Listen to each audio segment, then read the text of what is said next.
Hello दोस्तों, welcome to my YouTube channel. तो झारखंड के रांची जिले से न्यू वैकेंसी का नोटिस जारी किया गया है। यह वैकेंसी जिला ग्रामीण विकास शाखा रांची की ओर से है, जिसमें प्रधानमंत्री आवास योजना ग्रामीण अंतर्गत प्रखंड स्तर पर गठित PMU में नियुक्ति संबंधित सूचना दिया गया है। तो चलिए डिटेल में जानने की कोशिश करते हैं इसके बारे में। तो आवेदित पद का नाम है, पहला पद है जिला प्रशिक्षण समन्वयक का, जो जिला स्तर पर होगा, जिसके लिए एक सीट है। उम्र सीमा 22 से 45 वर्ष है और मासिक मानदेय इसमें 35,000 रुपया दिया जाएगा। दूसरा है लेखापाल सह कंप्यूटर ऑपरेटर, ये भी जिला स्तर के लिए है, इसमें भी एक पोस्ट है। उम्र सीमा 18 से 30 वर्ष है और मासिक वेतन 15,000 है। तीसरा है प्रखंड समन्वयक के लिए, जो प्रखंड स्तर पर है, इसके लिए 7 पोस्ट है, जिसमें उम्र सीमा 22 से 45 वर्ष है, इसके लिए 18,000 सैलरी दिया जाएगा।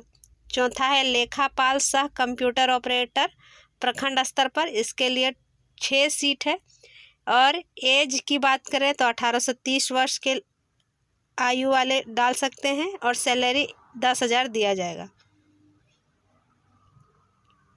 शैक्षणिक योग्यता और कार्य अनुभव की बात करें तो प्रशिक्षण समन्वयक के लिए किसी भी मान्यता प्राप्त विश्वविद्यालय या संस्थान से rural management, cooperative management, social work में स्नातक उत्तीर्ण एवं 3 वर्ष का कार्य अनुभव होना चाहिए। लेखापाल सह कंप्यूटर ऑपरेटर के लिए मान्यता प्राप्त बोर्ड या विश्वविद्यालय संस्थान से वाणिज्य यानी कॉमर्स विषय में इंटरमीडिएट उत्तीर्ण एवं डिप्लोमा इन कंप्यूटर एप्लीकेशन यानी DCA के साथ 1 वर्ष का कार्य अनुभव और हिंदी और अंग्रेजी टंकन की दक्षता अनिवार्य है, यानी आपको टाइपिंग स्किल होना चाहिए। प्रखंड समन्वयक के लिए जो है, इसमें किसी भी संस्थान से आप rural management, cooperative management, social work में स्नातक उत्तीर्ण एवं 1 वर्ष का कार्य अनुभव को प्राथमिकता दी जाएगी।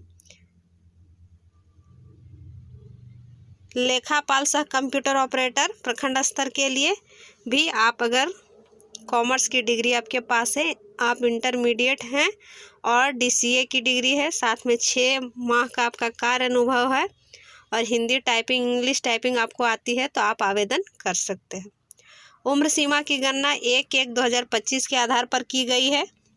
नियुक्ति की प्रक्रिया दी गई है, इसमें दिया गया है जो अंडरलाइन करके, इसी साइट से जाकर आपको ऑनलाइन आवेदन करना होगा।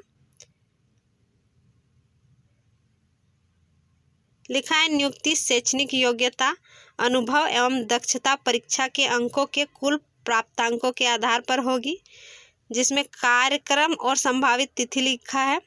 आवेदन की तिथि 14/2/2025 से 9/3/2025 तक है, यानी 14 फरवरी से 9 मार्च तक आवेदन कर सकते हैं। कागजात सत्यापन की तिथि 25 मार्च से 27 मार्च तक है। सत्यापित सूची का प्रकाशन एवं दावापत्ती 5 अप्रैल 2025 तक है। त्रुटि निराकरण एवं संशोधित सूची का प्रकाशन 16/4/2025 है। अर्हता परीक्षा की तिथि 25/4/2025 है और परिणाम प्रकाशन 30/4/2025 है। सिलेक्शन मेगा सूची के अनुसार से किया जाएगा। लिखा है कि सभी श्रेणी के पदों की रिक्तियों के विरुद्ध अभ्यर्थियों को दक्षता परीक्षा हेतु आमंत्रित किया जाएगा। दक्षता परीक्षा में कंप्यूटर ज्ञान हेतु टेस्ट देना अनिवार्य होगा। अंतिम मेगा सूची के पदवार रिक्त का दुगुना नाम पैनल के रूप में रहेगा, जो अधिकतम 1 वर्ष के लिए वैध रहेगा। 2 या 2 से अधिक अभ्यर्थियों के अंतिम मेगा सूची में टाई होने की स्थिति में जो अधिक उम्र के होंगे उनको प्राथमिकता दी जाएगी, या तो फिर लॉटरी सिस्टम किया जाएगा। मूल्यांकन जो होगा वो अंकों के आधार पर होगा। अनिवार्य शैक्षणिक योग्यता 50 अंक का होगा, वांछित अनुभव 20 अंक का होगा, विषय ज्ञान 10 अंक का होगा और कंप्यूटर ज्ञान 20 अंक का होगा, यानी कुल मिलाकर 100 अंक आपको लाना अनिवार्य है। कंप्यूटर परीक्षा में उत्तीर्ण का स्तर 40% रहेगा, यानी 10 में से 4 अंक लाना अनिवार्य है। चयन की पात्रता हेतु कुल निर्धारित 100 अंकों में से सामान्य श्रेणी के हैं तो 50 अंक लाना होगा, अनुसूचित जाति अनुसूचित जनजाति के हैं तो 40 अंक लाना होगा, पिछड़ा और अत्यंत पिछड़ा वर्ग के हैं तो 45 अंक लाना होगा। इससे अगर कम लाते हैं तो आपका आवेदन रद्द कर दिया जाएगा।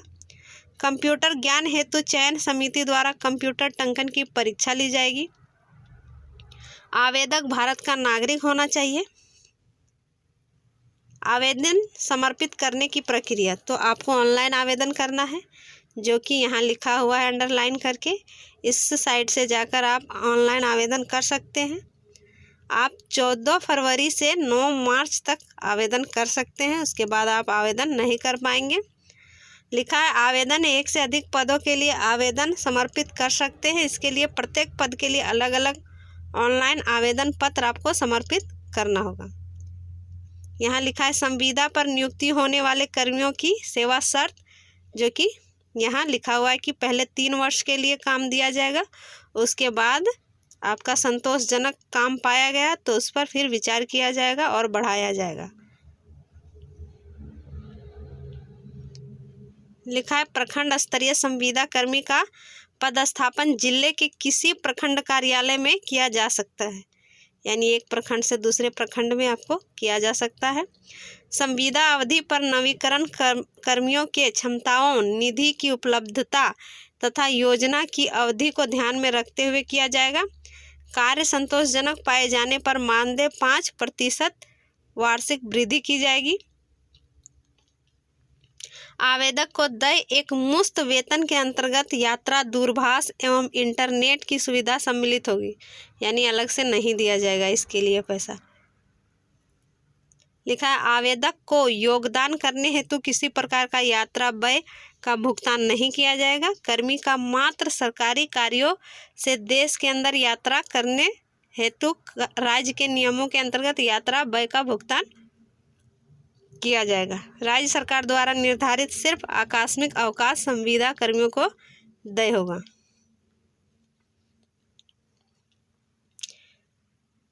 लिखा है नियुक्ति कर्मियों को जिला द्वारा तैयार किए गए अनुबंध पत्र पर हस्ताक्षर करना होगा।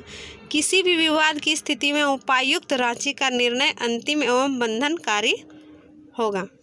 तो जो भी आवेदन करना चाहते हैं प्रखंड स्तर पर और जिला स्तर पर, और जो एलिजिबल हैं, जिनको टाइपिंग आती है, कंप्यूटर का ज्ञान है, DCA की डिग्री है या कॉमर्स किए हुए हैं, तो आप 14 फरवरी से 9 मार्च तक आवेदन कर पाएंगे। अच्छा पद है जिसमें प्रखंड समन्वयक और लेखापाल सह कंप्यूटर ऑपरेटर के लिए है, जो जिला स्तर पर है और प्रखंड स्तर पर भी है। तो आप जिस स्तर पर आवेदन करना चाहते हैं कर सकते हैं, अच्छी सैलरी भी है। तो इसी प्रकार की जानकारी प्राप्त करने के लिए मेरे चैनल पर बने रहें। मेरे चैनल को लाइक करें, सब्सक्राइब करें और मुझे सपोर्ट करें। Thank you.